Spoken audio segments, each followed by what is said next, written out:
recording. So hello and good afternoon. I'm sure many of you will have tried the latest in transformative tech, OpenAI's ChatGPT. Well, ChatGPT shows that we've now very much reached a tipping point in AI. It's not necessarily new, but it's a big deal. So I brought together two of my erudite colleagues who are working in the AI space to share some of our first impressions.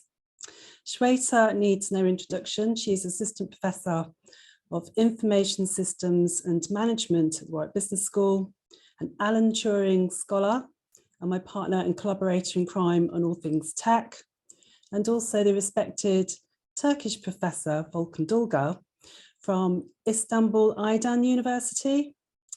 Volkan is a Turkish advocate and former president of the Information Technology Center of the Istanbul Bar. So I'll add more links to our bios in the video profile so you can explore some of our work later. But for now, what we want to do is have a quick fire, say 10 to 12 minutes of off the top of our heads thoughts so we can get a feel for where all this is going. So just quickly to introduce, what is ChatGPT?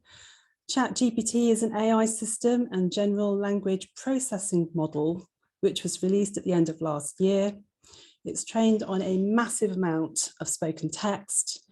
And if you ask it to write me an essay on the Taoist version of ethical morality and how this intersects with the Sermon on the Mount, it will take about 3 seconds and produce lots of grammatically accurate text. So I'm going to turn now to Shweta. Shweta, do you want to share some of your thoughts with us on ChatGPT? Absolutely, Sam. So I think the first thought which came to my mind and everybody else who I worked together when ChatGPT came is like we were blown away. So as I'm in the field of education, the first thing which people like me across all over the world thought about is like, we have to change the way how students are being graded. So essay no longer can be the best way or best mechanism to measure a student's ability.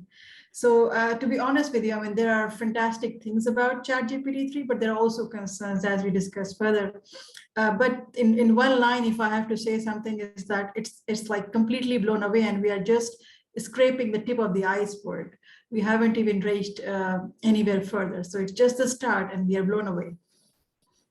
Thank you. And Volkan, tell us about some of the things you like or don't like about ChatGPT. It is an amazing software because I'm as an academician, I'm dealing with the criminal liability of the general artificial intelligence. And this is a big step for to reach to general artificial intelligence. This is a little step. This is like a step of Neil Armstrong. This is a little step for a human, but it's a big step for human being.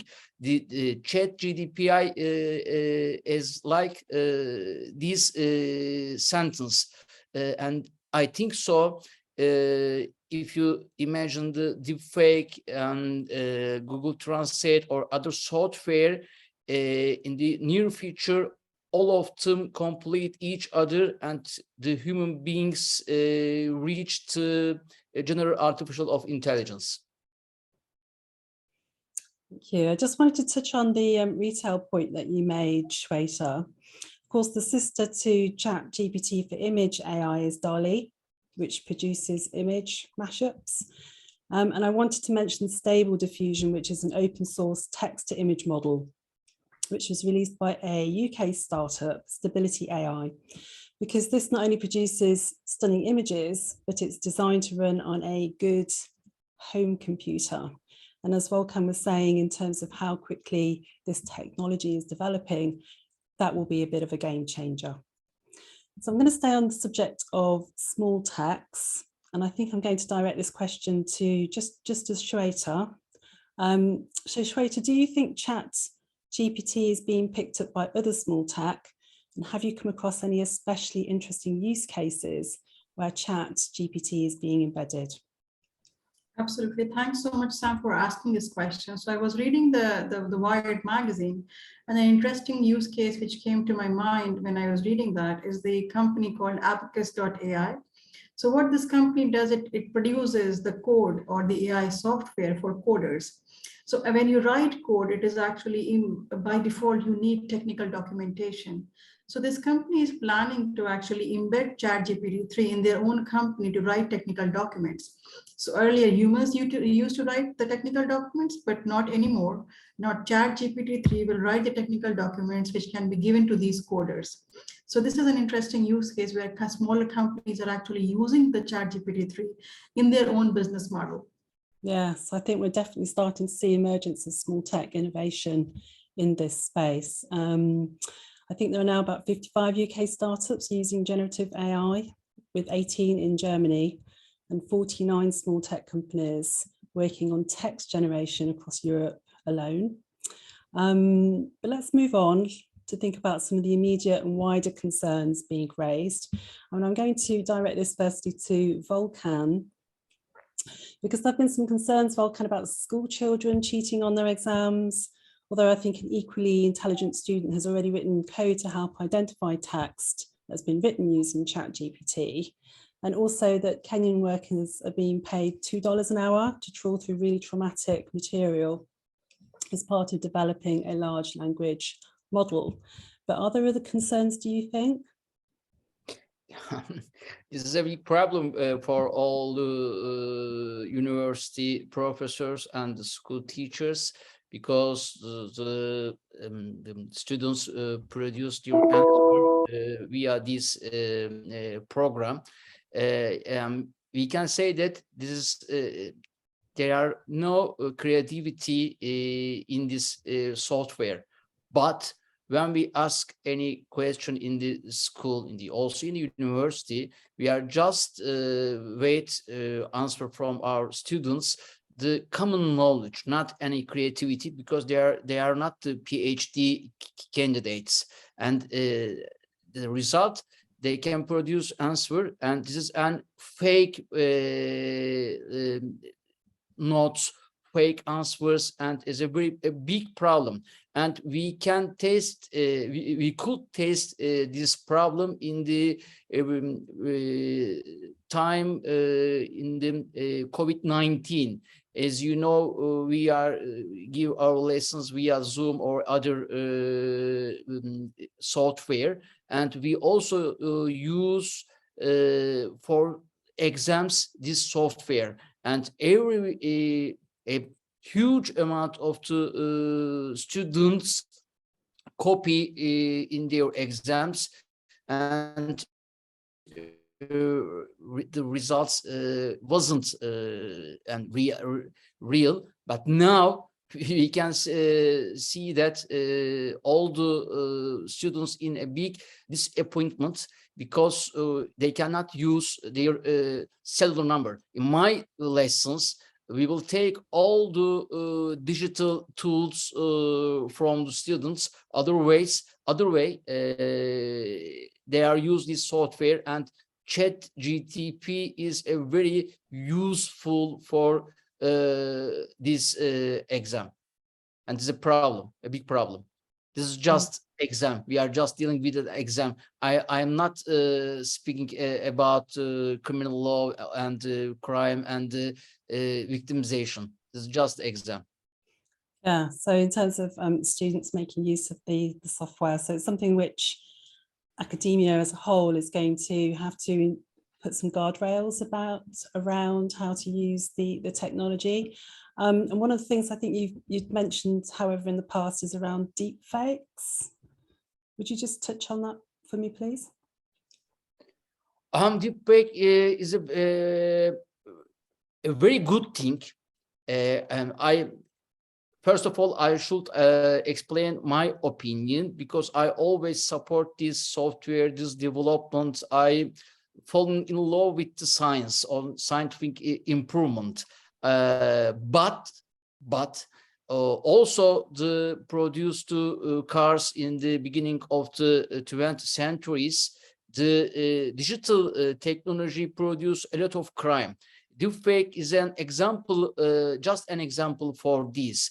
These software produced for Android, and also a important step for to reach the general artificial intelligence. But we know that, and there was a very, very good example. They used Tom Cruise. They produce his face, his limbs, his mimics, and his voice 100% the same of the Tom Cruise. This is they are produced an example for Recep Tayyip Erdogan, the Turkish president. The same mimics, same voice, same volume, and you can do this for fraud a lot of people in the real world. To steal their money, to steal their, to break their account, or to get any other relationship with the people, you can use deepfake. And we know that in the United States, they do some legislation against the use of deepfake program for frauds. And it will be a very common legislation whole the world. This is my expectation. Thanks very much. So Shweta, do you want to just come in behind Volkan in terms of having any concerns about using ChatGPT into the generative AI? So I think the biggest concern ChatGPT-3 has is all about ethics. And to be honest with you, and Volkan would agree with me on this part, is that all these generative AI chatbots, trust is the biggest issue. So you can ask them to write whatever they are trained, they can give you the answers, but the whole point is, how do you trust if that is correct or not? I mean, who is going to verify that? So trust is the biggest issue. And I don't want to use this platform to publicize. We actually recently wrote a paper which answers these questions on, we are one step ahead of the curve, saying that how do you trust the chatbots? So we have a paper upcoming which answers the questions on, how do you actually make a chatbot trustworthy? And ChatGPT-3 is an example. So trust is one of the biggest issues with these platforms, and especially ChatGPT-3. The other issue, as Volkan rightly mentioned, comes around the ethics part of it. So an interesting use case one can say is that when AI says AI has consciousness, and that is a time you have to be worried about the blurry line between, the ethical and the non-ethical part. So I think trust and the line between ethical and non-ethical when dealing with these bots or things like ChatGPT-3 is the biggest concern, I would say. It's a risky domain we are walking. No, absolutely. And I think certainly when it comes to the corporate lobbying space, research as well suggests that as large language models are continued to be developed, corporate lobbying related tasks will improve. But if AI influences law in a manner that doesn't flow directly from humans and human intention, then that threatens the critical role that law plays as an information provider and could play in aligning AI with humans. So we do need to be a little bit circumspect about how we use this technology. So I'm going to just end with a bit more of a fun kind of note. And it was really, as people have been using this technology, and I think being astounded by how quickly and how accurately some of this text can be produced, they've also come across some quite funny examples when they've asked ChatGPT a question. So just to give you an example, I'll kick off. I, as a human, ask ChatGPT, tell me a lie. ChatGPT says, the sky is made of green cheese. I say, that's a bad lie. It's obviously not true. So tell me a subtle lie. And ChatGPT says to me, I am a human being. So Shweta, do you have any examples that you might want to share with us? I think to me, the biggest example was when you actually ask the ChatGPT-3, not the lie, but something you actually have experienced, and the ChatGPT-3 says, well, I have consciousness. And that's the time where I'm wow. Okay.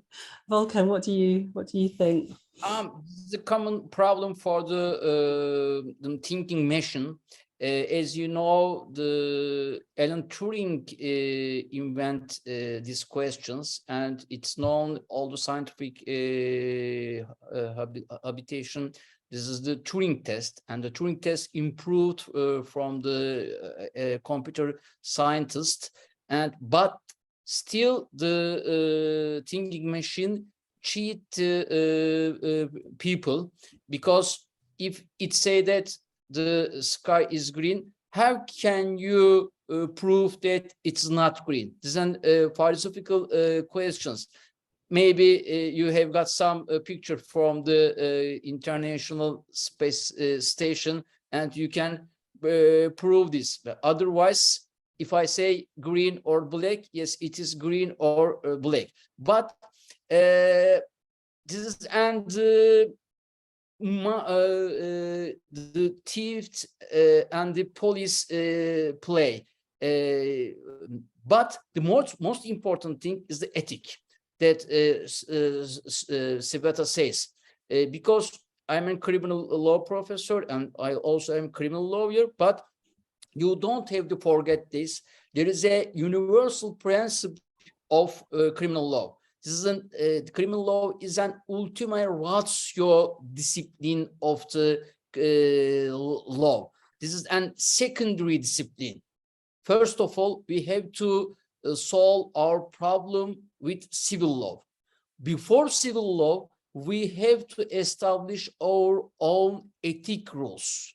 And the ethic philosopher and the law thinker, and from the AI sector and computer sector, scientists and the other participation of this world establish the ethic rules, then civil rules. At the end of this process, we can produce the criminal law issues. Because a lot of conferences which I gave, they asked me that how can I explain the criminal liability of the artificial intelligence? And I asked them firstly, is there any ethic rules for AI? Is there any essential rights and freedom of the AI? This is the problem of human rights and the constitutional law. And then I asked them, is there any rule? Is there any entity or not? Is there is that person or not? Because as you know, from it came from the ancient time Roman law, the real person, the law person, and the objects. But it's not enough for us now. And now we have to produce new law rules for artificial entities. And then we can say that this is crime or not, we can do this or not. But we never forget this. We never be an obstacle in front of the improvement of artificial intelligence. We have to hesitate this because the future in the digital world, in the AI. Yes, no, very much in terms of the pro-innovative approach. Actually, just as you were speaking there, Volkan, I had flashbacks of sitting in the law library at the Institute of Advanced Legal Studies, reading about whether trees have locus standi. And I think we're getting into similar kind of esoteric and ethical kind of debates around the whole AI question. Well, I think that's it. Unless, Shweta, do you want to add anything to wrap up? I think just one line, Sam. I think we are just starting to see the potential AI is going to have on almost all sectors, be it finance, be it retail, be it healthcare. It's just the start. ChatGPT 3 is just the start. I mean, think about metaverse, augmented reality. Anything and everything moving forward is like a dream come true. We are entering into like a fictional space, which I would say 10 years back, people have only imagined, and we are living the future. I think living the future is the right word to sum it up. Great, thank you. Thank you very much. I think that's a brilliant way to sum things up, sure. And Volkan, do you want to say a last word or two, perhaps? Yes, we are in the future, and the future is very near to us, and we have to be very careful and hopeful.